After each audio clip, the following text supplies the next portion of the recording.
Welcome to the Hermitcraft Recap. My name is Pixlriffs, our writer is LoyXP, and it has been a relaxed week content-wise, Iskall notwithstanding. But if you're starved for extra Hermitcraft shenanigans, that's what the stream weekends are for. We can never announce them on time due to the nature of the show, unfortunately, but you can always follow the Hermits on Twitch. And hey, there are other places you can hear the Hermits chat about their opinions on the update, wink wink nudge nudge. I do want to plug a podcast that I was on recently with Joel Duggan and Pixlriffs. It's known as The Spawn Chunks, and we discussed the new Minecraft update, vanilla tweaks, and being an admin on Hermitcraft. It was a fantastic podcast. If it sounds like something you want to listen to, it'll be linked in the description box down below. And with that shameless plug out of the way, let's take a look at all the events and mishaps that occurred on the Hermitcraft server this week. Starting with Tango Tech, who figures the server could surely use more random entities and rigs up the overflow from his piglin traders to a dispenser. This will turn fun real quick after the fire charges start going over the limit. So now, what I'm hoping is that as someone's just flying through the nether here, oh, can I even keep up with these? Oh, they move very quickly! His nether exploits bring home plenty of useful material perfect for his collab project with Etho. Together they terraform the multi-level gaming district into a netherscape of all kinds that would make even Tango's Season 5 base jealous. The residual tree stems go down to Tango's Commercial Area shop, a large fungus chimera tree split crimson warped down the middle, where the hermits can purchase shroom lights and stems of the nether variety without risking the durability of their axe or hoe. Like Etho said, I think these are the things that will sell the most. Now, like, shroom lights are something a lot of people are going to want, and they're pretty hard to get. Not hard to get, but they're tedious to get.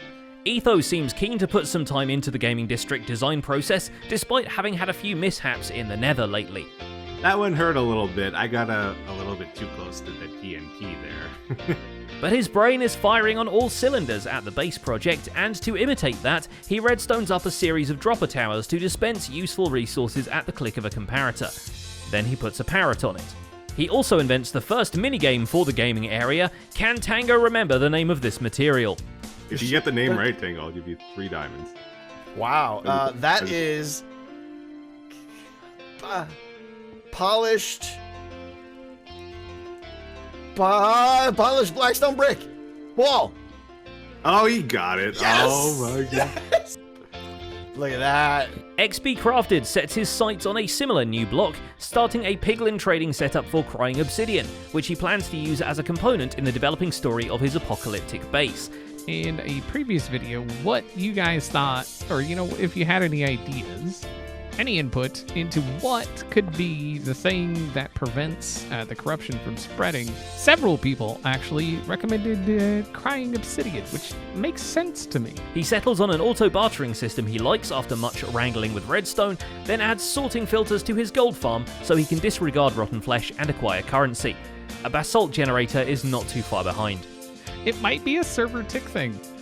There's, something with the tick is messing with it. It's still, it's pretty dang fast, right? Some, like Joe Hills, prefer the organic approach to pigman bartering, chucking a few gold ingots in passing while evicting the dogs from Hypno and VintageBeef's bases. He starts leaving a dog catcher's calling card at each location, and his server mates seem to appreciate the hard work. Jevin flags him down in the shopping district to donate some freshly pulled hoglin meat, although whether it's for the dogs or Joe himself is unclear. So luckily, we were able to help out Jevin with his farm. I'm sure that you'll be able to find that in his next episode. When did this go in? I think I'm being hypnotized, y'all. In the meantime, Joe digs into the newer blocks of the Nether update, setting up a soul sand tunnel for some sprinting practice, adding warped nylium to the Jurassic Bark Sanctuary, and trying to keep cave spiders contained with chains, which goes about as well as you'd expect. For the time being, this is not a perfect setup, but it will keep the spiders generally where I can hit them, and I don't think they can move between those. While Joe continues to tempt fate by not wearing diamond armor, TinfoilChef realizes diamond armor is a necessity if he wants to explore the new nether, but he doesn't want to risk sacrificing his shiniest enchanted stuff. So after throwing together a burner set of armor, TFC steps into the nether for the first time this season and starts poking all the new stuff to see what it does. This includes piglins, who he accurately predicts will be the death of him, but he'll be the death of them too, so what goes around comes around. Okay. Those things are going to be the death of me.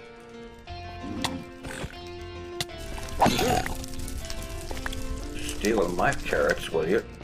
VintageBeef has more benign intentions for piglins. He just wants to buy all the leather they can huck into a hopper. Unfortunately for him, that isn't much, so he comes to an agreement with xBCrafted and grabs some from the Hoglin farm. He'd build a farm of his own, but first he needs the bedrock ceiling broken for easy access. I mean, I guess it could be the ultimate mooch and just use Tango's hole in the nether ceiling and use XB's farm, but I don't want to do that. I want to make my own stuff. The leather is of course for item frames, the better for his customers to paper their walls. But his shop seems to have an advertising problem, so he builds a community corkboard with all his own businesses on it. These big brain moves also extend to his build plans, and he's considering checking out of the hacienda and moving away to some real estate with more room for bulk storage. Yeah, I mean, there's definitely things I can expand on. The big plans that I had are not buildable here, but other things are buildable here. Much for the sciences, Xisuma develops his own version of a rectangle pig farm, even if he has to blow it up midway through. We're gonna blow it up and try again. Oh my goodness me! There it goes! The piglin traders aren't left unloved either, as the gold bartering farm is redecorated and hooked up to a sorting system with invisible item frames signing the chests, because that is now available with the armor stand book. And now we got redonkulous amounts of supplies and materials. I tell you, this stuff is overpowered. Hermitcraft though has another data pack to help with the mini blocks, the custom head one, and the hermits are now able to come trade them between one another at the facility in the commercial area Xisuma built up specifically for that. As long as they bring 2 llamas and a bit, the gang will fit right in.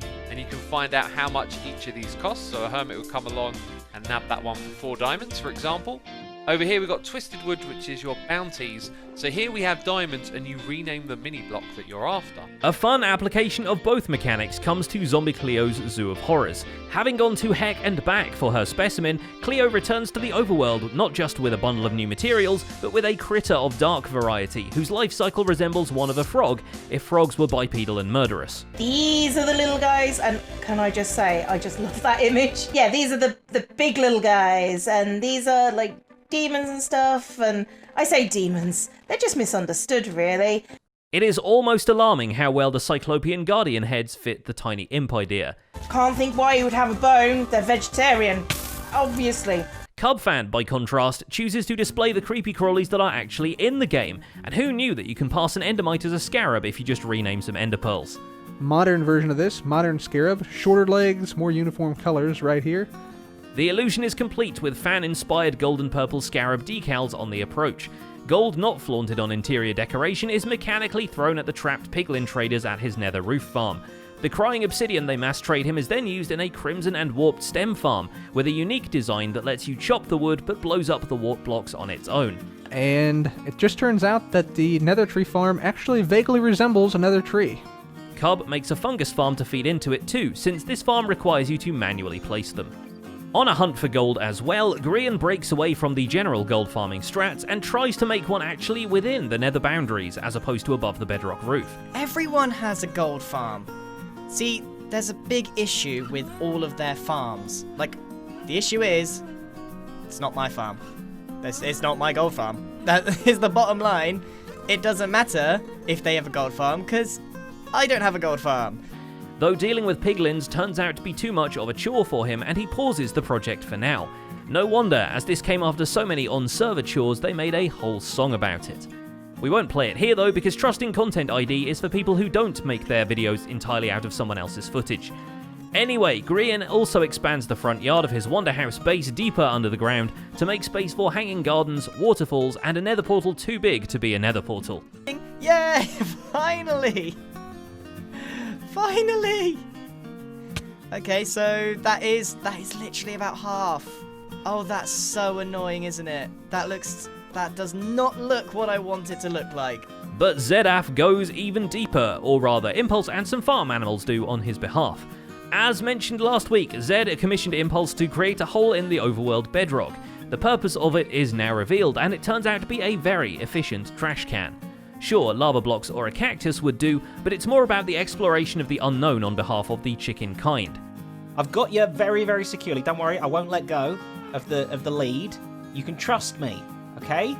I'm your mother. Oh, I nearly fell in. Chicken void! Chicken void! Oh, if I had a fence gate, I could hook this one up now, and there would literally be a chicken forever living in the void. When staring into the void returns very few results, Zed tries dangling a pig into it. Unfortunately, all that experiment produces is one extremely frustrated pig. No! This isn't how I thought I'd die! Please bring back the void death! No! From distressed bacon to a chest of beacons, Impulse SV's beacon shop has completely sold out of its first batch of product. But it's drawing the attention of more than just customers, and B-Dubs approaches Impulse about the beacon shop display kinda blocking the view of the Red Zone shop. They reach an amicable agreement, with B-Dubs offering to design a new shop for a share of the profits, and that gives Impulse the rest of the day to upgrade his gear to netherite and work some magic on his item frames now the armor stand book allows it. Okay, I'd say the Phineas board looks about 110% cooler now without those item frames. This is amazing. Mumbo's latest magic trick is making all these zombie piglins disappear and turn into gold nuggets, and then shuffling those gold nuggets around in a dimension where you can't have water streams. And that is looking pretty perfect, to be honest with you. A storage system emerges from his efforts, and he immediately goes the Iskall route and gold plates all the solid blocks he can find. With Iskall on his mind, he tracks the Swede down in the branches of his tree base and punches him into the sky. And you know what that means? Hermit challenges. Alright, Hermit challenges. Initiation. This says, get my suit back! I mean... Thanks for shouting, dude. It's a command. With that taken care of and the promise of both his suit returning and a pirate episode in the near future, Mumbo goes back to crafting up gold for his piglins, which, yes, he now realizes are frightened of his interior design choices. And finally, there's Iskall, whose personal piglins are living the life of luxury, and he now has to design an item storage system that can keep up with all that bartering. You can take 2 piglins per hopper, which meant that instead of having 6 channels of items being shot all over the place, I could compact it down to 3. So that's where I started. He succeeds admirably, and still has time to farm enough wood that the first layer of branches in his giant tree canopy are finally completed.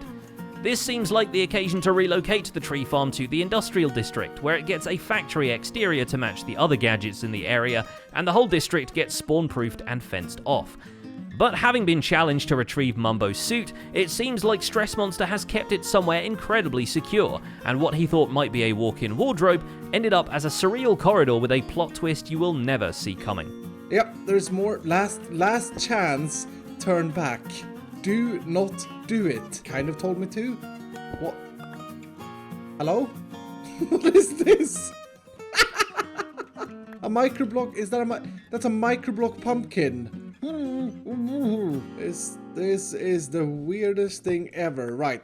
And that's about it for this week's recap. Our writer is LoyXP, and my name is Pixlriffs. I've been exploding bits of the nether in the name of science, and in this week's End Screen Theatre, I attempt to prove using TNT is better than the bed mining method.